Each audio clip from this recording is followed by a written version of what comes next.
E aí pessoal, tudo bom? Felipe Panda na área, olha só. No vídeo anterior aí, nos vídeos anteriores eu falei um pouquinho de geometria molecular. Então te dei algumas dicas para você acelerar o processo. Agora eu vou te dar umas dicas também para você acelerar na polaridade e nas forças intermoleculares. Claro que você não vai ver todos os casos aqui, porque como eu disse anteriormente, tem casos, eu vou trabalhar com casos clássicos, os casos que sempre caem em vestibular o tempo todo. Só que tem alguns casos que nem sempre aparecem nos vestibulares, Então eles podem aparecer de vez em quando e aí dá um trabalhinho a mais. E você precisa estar preparado para isso também. Então aqui o objetivo principal é acelerar o seu raciocínio para você ganhar tempo nas questões clássicas, beleza? Então, olhando para a polaridade nessa aula agora, tá? A gente já falou de geometria, vamos falar de polaridade. Quando a gente fala de polaridade da molécula, é uma coisa. Quando a gente fala de polaridade de ligação, é outra. Eu vou comentar um pouquinho da polaridade de ligação, porque tem algumas questões na apostila que falam sobre a polaridade da ligação. Polaridade da molécula, o que você vai fazer para acelerar o processo? Tu vai olhar para a geometria, certo? Então, para definir a polaridade, você vai olhar para a geometria. E a geometria, você já tem dica da geometria lá no outro vídeo, legal? Então eu vou definir a geometria para definir a polaridade. Lembrando que as geometrias que a gente trabalhou foram linear, trigonal plana,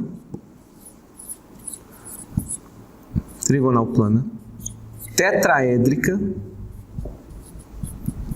angular e piramidal. Para essas três, linear, trigonal plana, tetraédrica, é só você olhar para os ligantes. Elas podem ser moléculas polares ou podem ser apolares. Quando é que elas vão ser polares? Elas vão ser polares quando os ligantes forem iguais. Ligantes iguais. Ou seja, eu tenho o mesmo ligante nesse átomo central. E elas vão ser apolares quando os ligantes do átomo central forem ligantes diferentes. Pronto. Acabou. Tranquilão. Uma boa. As outras duas geometrias que a gente trabalhou. A angular e a piramidal. Galera, se for geometria angular ou se for geometria piramidal, você não vai nem titubear, você já vai dizer que ela é necessariamente polar. Sempre polares. Pronto. Isso vai te dar uma acelerada nos raciocínios de prova, entendeu? Vai fazer você andar um pouco mais rápido no processo. Então aqui nós temos as geometrias e as respectivas polaridades. A observação que eu queria jogar para você aqui é a seguinte, Observação 1, que eu falei para você lá no vídeo passado também. Quando você tem moléculas diatômicas, você não tem ligante, porque o ligante está conectado ao átomo central. Então, para ter átomo central, tem que ter pelo menos 3 átomos, que um fica no meio e os outros 2 ligantes. Quando eu tenho moléculas diatômicas, eu não tenho o átomo central, então não faz sentido você falar de ligante. Para moléculas diatômicas, você tem 2 possibilidades. As moléculas dinucleadas e as moléculas mononucleadas, que eu conversei com você também no vídeo anterior, no vídeo de geometria. Moléculas diatômicas ou biatômicas são aquelas que possuem 2 átomos. Moléculas dinucleadas são moléculas que possuem 2 elementos. E moléculas mononucleadas são aquelas que possuem apenas um elemento. Quando você tem moléculas dinucleadas, 2 elementos, elas vão ser polares. E quando você tiver moléculas mononucleadas com um elemento só, elas vão ser apolares. Então essa é a brincadeirinha que você tem para moléculas diatômicas. Triatômicas, tetratômicas, pentatômicas estão aqui, Moléculas triatômicas, você pode ter linear ou angular, né? São as moléculas digonais com 2 ligantes. Moléculas moléculas tetratômicas podem ser trigonal plana ou piramidal. Tetratômica vai ter 3 ligantes, então são geometrias trigonais, por isso trigonal plana e trigonal piramidal. E a tetraédrica, que é a geometria tetragonal das geometrias clássicas, né? Como a gente já conversou. Então você tem aí as diquinhas associadas a isso. Tranquilo? Belezinha? Bom, a outra observação que eu tenho para fazer para você. Vou botar aqui a observação número 2. Qual é a observação número 2? Quando você fala de polaridade da ligação. Polaridade da ligação. Quando você fala da polaridade da ligação, você não vai pensar na molécula inteira. Você vai pensar só na ligação que existe entre os átomos. Bom, como é que é o esquema? Se eu tenho uma ligação que ocorre entre átomos do mesmo elemento, hidrogênio ligado com hidrogênio, aí a ligação química que existe entre os 2 hidrogênios é uma ligação apolar. Ligação apolar. Quando a ligação ocorre entre átomos que possuem diferença de eletronegatividade, existe uma diferença de eletronegatividade entre os 2, aí eu vou ter uma ligação polar. Ligação polar. Então, bem facinho, ó. Polaridade da ligação. Se os átomos ligados não tiverem diferença de eletronegatividade entre si, a ligação será apolar. Se eu tenho diferença de eletronegatividade entre os átomos ligados, a ligação vai ser polar. Pronto. É esse que é o esquema. Então tomem cuidado. Por exemplo, casinho que já caiu muito na UNB, eles até cansaram de cobrar. O CO2.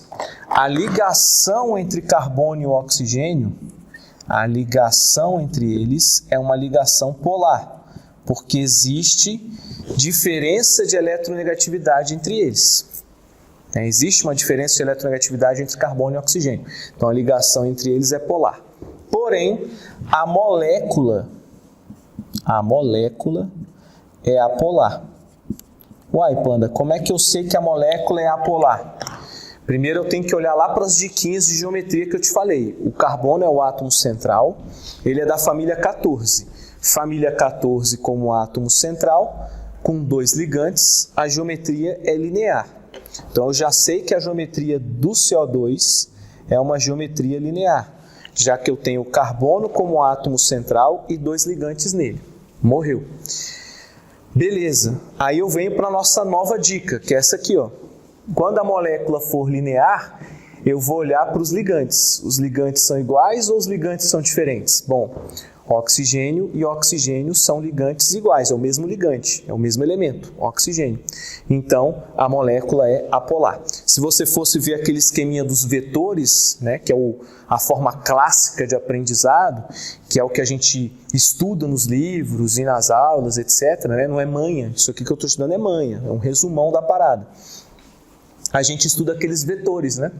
E aí o oxigênio puxa com a mesma intensidade, na mesma direção, só que no sentido direito, né, para o lado direito. E aqui esse oxigênio da esquerda puxa com a mesma intensidade que esse aqui puxa, na mesma direção, porque eles estão no mesmo eixo, só que em sentido oposto. Né? Lembre-se que o vetor ele tem módulo, direção e sentido. O mesmo módulo, só que em sentidos opostos na mesma direção. Quando 2 vetores estão com o mesmo módulo, em sentidos opostos, na mesma direção, eles se anulam. E aí o vetor resultante, né, a força resultante aqui, a polarização resultante é igual a zero. Né? O vetor que a gente chama de vetor μ. Vetor μ resultante é igual a zero. Mas, eu estou te dando uma manha para acelerar o teu raciocínio. Tranquilo, galera? Então essa aqui é a observaçãozinha de número 2. A ligação vai ser apolar quando os átomos não tiverem diferença de eletronegatividade entre si, e eles vão ter uma ligação polar se existir diferença de eletronegatividade entre eles. Cuidado, porque eu posso ter moléculas apolares com ligações polares, que é o caso do CO2. A ligação entre carbono e oxigênio é polar. Por quê? Porque existe diferença de eletronegatividade entre eles, mas a molécula é apolar. Por quê? Porque os ligantes que estão nessa molécula linear são ligantes do mesmo elemento, são ligantes iguais. E aí o vetor μ resultante vai ser igual a zero, já que eles vão, vamos dizer assim, já que esses vetores estão em sentidos opostos na mesma direção, né, e com o mesmo módulo. Beleza? Tudo certo? Tranquilão? Então é isso, galera. Vou aplicar para você agora em alguns exemplos, tá bom? Vou apagar esse lado, vou deixar ali para a gente poder brincar, né, olhando sempre para lá. E vou colocar os exemplos clássicos para você. Grande momento. Os exemplos clássicos, as moléculas clássicas em vestibulares. Ó. Tu pega, por exemplo, Vou começar com metano. Um CH4. Quando eu pego o CH4, olha como é que eu já consigo acelerar as coisas. Geometria do CH4. Bom, o carbono é da família 14. Família 14 com 2 ligantes é linear, com 3 ligantes é trigonal plana, com 4 ligantes é tetraédrico. Então esse cara aqui é tetraédrico. Essa molécula aqui, tetraédrica, é a geometria dela. Bom, se há uma geometria tetraédrica, eu olhei para os ligantes. Os ligantes são iguais ou diferentes? Os ligantes são iguais, é tudo hidrogênio. Então a molécula é apolar. Sem nem titubear. H2S. O H2S, o enxofre é o átomo central, família 16. A dica é, família 16, a dica é. Família 16 como átomo central, com 2 ligantes, a geometria é angular. Opa! Ele é angular, consequentemente polar, porque toda molécula angular é necessariamente polar. Vem para o H2CO. Átomo central é o carboninho. Olha lá que bonitinho. Carboninho é o átomo central. Com quantos ligantes? 3 ligantes. Opa! Se eu tenho 3 ligantes no carbono, ele é trigonal plano. Trigonal plano. Ligantes iguais ou ligantes diferentes? Eu tenho 2 hidrogênios e um oxigênio. Então eu tenho uma geometria trigonal plana. E os meus ligantes são diferentes. Opa, se os ligantes são diferentes, a molécula é polar. Viu como é que é facinho?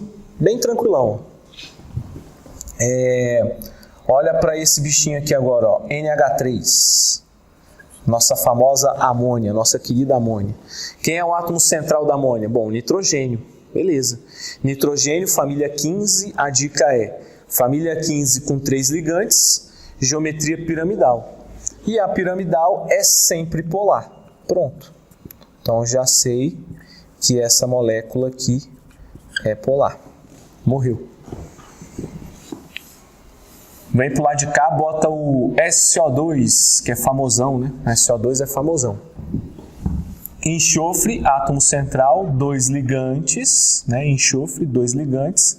Enxofre é família 16, geometria angular. Angular. Toda molécula angular é necessariamente polar. Já matou também. Olha o CH2Cl2. Olha que bonitinho. CH2Cl2. Carbono é o átomo central, 4 ligantes. Carbono com 4 ligantes, já falamos hoje, geometria tetraédrica. Só que agora eu tenho 2 ligantes de hidrogênio e 2 ligantes de cloro. São ligantes diferentes. Opa, se são ligantes diferentes, molécula polar. Morreu. Beleza? Como último caso aqui nessa brincadeira, vamos botar o CS2. Já que a gente já falou do CO2, vamos botar o CS2. CS2 é linear. Como é que eu sei que a molécula é linear? Porque eu tenho o carbono como átomo central, família 14, e 2 ligantes. Então, linear. Ligantes iguais, molécula apolar. Morreu. Beleza? Então a gente fez os exemplos do joguinho, a gente fez os exemplos da brincadeira. E aí a gente pode agora incluir nessa brincadeira as forças intermoleculares. Entendeu? Vou apagar aqui para você. E vamos logo falar das forças intermoleculares, que a gente mata tudo nesse vídeo. Quando a gente fala de forças intermoleculares, são 3 forças intermoleculares. São 3 forças intermoleculares que a gente trabalha nos vestibulares, né? Primeira força intermolecular, dipolo induzido, né? Também conhecido como dipolo instantâneo,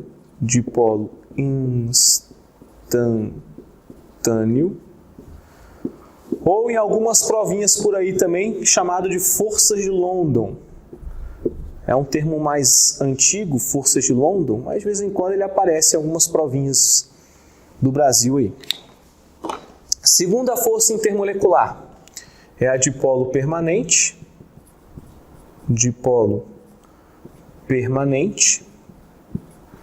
também conhecido como dipolo-dipolo.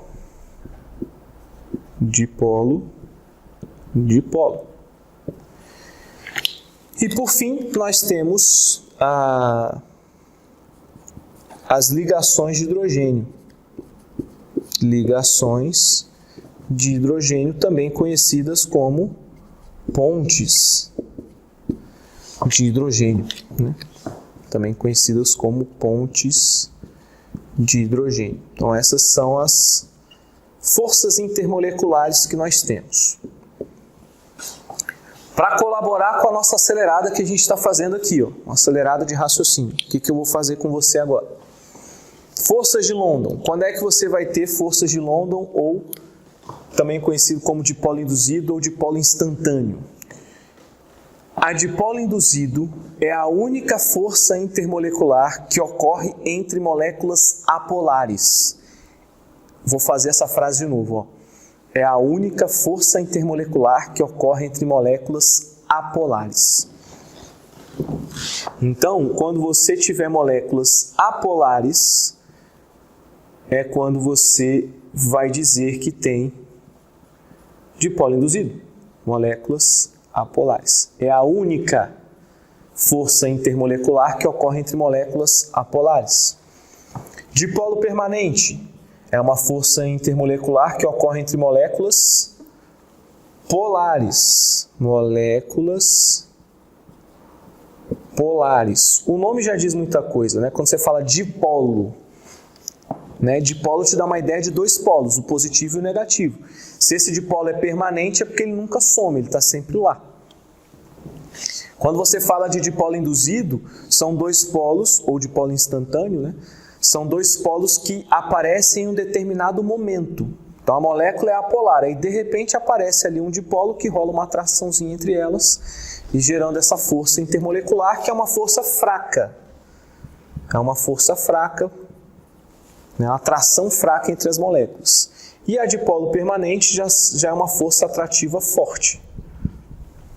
Por fim, nós temos as ligações de hidrogênio, que ocorrem entre moléculas polares também. É uma força muito forte, uma atração muito forte. É a mais forte das 3. E ocorre quando você tem átomos extremamente eletronegativos, pequenos, ligados ao hidrogênio. Você tem átomos extremamente eletronegativos, pequenos, que têm par de elétrons sobrando e eles estão ligados ao hidrogênio. Quem são esses 3 elementos extremamente eletronegativos, pequenos, que possuem par de elétrons sobrando, que a gente faz, né, dentro da ligação de hidrogênio? Flúor, oxigênio e nitrogênio. Eles são os 3 elementos mais eletronegativos da tabela periódica inteira. O flúor é da família 17, vai sobrar elétron na camada de valência dele, quando ele fizer a ligação que ele precisa, só você fazer aquele esqueminha que eu fiz na aula de geometria. Família 17 tem 7 elétrons na camada de valência. O cara precisa de mais um elétron para fechar o octeto dele. Vai fazer a ligação, uma ligação para fechar esse octeto. E quando ele fizer uma ligação, ele vai usar um dos elétrons dele. Então sobram 6. O oxigênio é família 16, tem 6 elétrons na camada de valência, precisa de mais 2 para fechar o octeto dele, então vou fazer 2 ligações, vou usar 2 elétrons meus e sobram 4 elétrons ou 2 pares. E o nitrogênio, que é família 15, tem 5 elétrons na camada de valência, precisa fazer 3 ligações para fechar o octeto dele, então eu vou usar 3 elétrons e sobram 2, sobra um parzinho. Então são átomos extremamente eletronegativos, são os 3 mais eletronegativos da tabela periódica, são pequenos, porque eles possuem apenas 2 camadas, né? Átomos pequenos são aqueles que possuem no máximo 2 camadas, e vão ter elétrons sobrando. Quando eles se ligam ao hidrogênio, que é o 10º elemento mais eletronegativo da tabela periódica, você vai ter essa polarização mais elevada e, consequência, uma força atrativa maior chamada de ligação de hidrogênio. Pronto, é isso. Então vamos aplicar essa manha aqui, ó. Esse cara é apolar. Bom, se ele é apolar, qual é a força intermolecular dele? Dipolo induzido. H2S é polar. Opa, se é polar, ele pode ser dipolo permanente ou pode ser ligação de hidrogênio. Vamos pensar. Tem hidrogênio? Tem. O hidrogênio está ligado a um desses 3? Não. Então não é ligação de hidrogênio, é dipolo permanente. H2CO. Opa, trigonal plana também é polar, não, só pode ser dipolo permanente ou ligação de hidrogênio. Tem hidrogênio? Tem. Esse hidrogênio está ligado diretamente ao oxigênio? Não. Quando você monta essa estrutura, você vai perceber que o hidrogênio e o oxigênio estão ligados ao carbono e não entre si, ou seja, também será uma força dipolo permanente. NH3, o nitrogênio está ligado ao hidrogênio, é piramidal, é polar, o hidrogênio está ligado ao nitrogênio, então a força intermolecular aqui é ligação de hidrogênio. SO2 é polar, não tem hidrogênio, então dipolo permanente. CH2Cl2 é polar, tem hidrogênio, mas não está ligado a fluoroxigênio nem nitrogênio, então dipolo permanente. CS2 é uma molécula apolar, consequentemente, dipolo induzido é a força intermolecular que existe nele. Percebe? É isso, né? Esses 2 vídeos que eu gravei de geometria molecular e de polaridade com forças intermoleculares, eles são vídeos para acelerar o teu raciocínio em resolução de algumas questões, que são as questões mais clássicas. Então são questões que você consegue acelerar o processo. O que são questões clássicas? Que vão envolver essas substâncias que possuem essas 5 geometrias e você consegue definir essas geometrias pela família do átomo central, que são as dicas que eu te dei no vídeo passado. Eu não precisei nem montar as estruturas. Eu fui pelas manhas, acelerando o meu raciocínio e já defini tudo que os vestibulares costumam cobrar em relação a geometria, polaridade e forças intermoleculares. Dentro dos exercícios da apostila, você vai encontrar as questões com moléculas clássicas, vai encontrar questõezinhas um pouco mais complicadas que você vai ter que desenhar a estrutura, né? Mas você vai observar que a maioria das questões de vestibular, elas envolvem essas geometrias clássicas. Então você pode ficar tranquilo que vai dar certo essa manha ou essas manhas que eu te dei.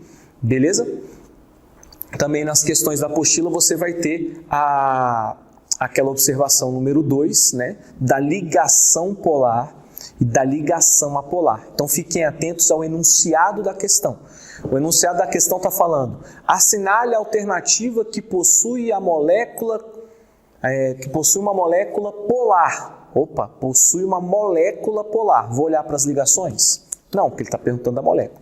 Assinale a alternativa que possui uma molécula com ligações apolares. Ligação apolar. Opa, então eu vou olhar para as ligações. Então fiquem bem atentos ao enunciado da questão. Tem enunciado, inclusive, que fala assim, ó, assinale a alternativa que possui, respectivamente, uma ligação iônica, uma ligação covalente polar, uma ligação covalente apolar e uma molécula polar. Pronto.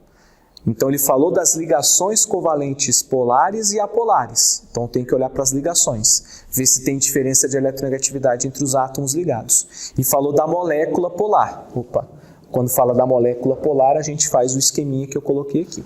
Beleza? Tranquilão, galera? Então um beijo para vocês, espero que ajude aí essas diquinhas. Qualquer coisa, busque a gente aí nas redes sociais. Beleza? Um abraço para vocês, beijão, bons estudos.